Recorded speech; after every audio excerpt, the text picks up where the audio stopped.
These are the 5 defenses to stream in Week 5.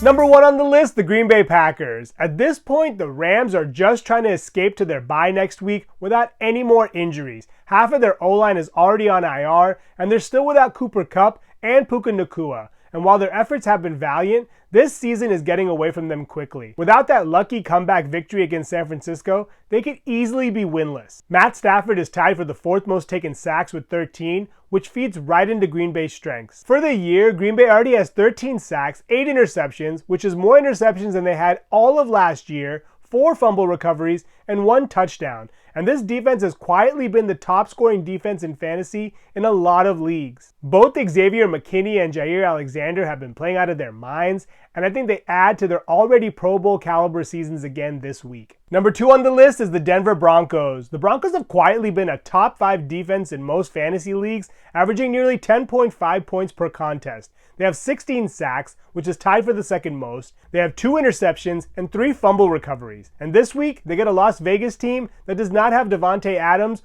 or Zamir White. I can see this being a low-scoring affair with a very heavy run game script. Alexander Mattison should get a lot of work, and Gardner Minshew has a very short leash. He has a touchdown-to-interception ratio of 3-3, and if he makes any mistakes, Aiden O'Connell may replace him, and that would only help Denver's cause. Similar to Stafford, Minshew has taken 13 sacks, and I think regardless of who's quarterback, Denver should have a nice opportunity to add to their sack total. Number 3 on the list is the Washington Commanders. Week after week, Deshaun Watson leads the league in sacks taken. He's already up to 19, and he's firmly at the number 1 spot. And I don't even think the return of Nick Chubb can save the Cleveland Browns season at this point. The Commanders' offense has been getting all of the headlines, and rightfully so, but it's also helped cover up all of their defensive woes. They are coming off of their best performance, where they had 4 sacks and a fumble recovery against the Arizona Cardinals, and they have a good opportunity to string together back-to-back solid performances. I have a lot of faith in Dan Quinn's ability to put his stamp on this defense, and I think this is the week that really gets them going. Number 4 on the list is the New England Patriots. With Tyler Huntley slated to make his 2nd consecutive start,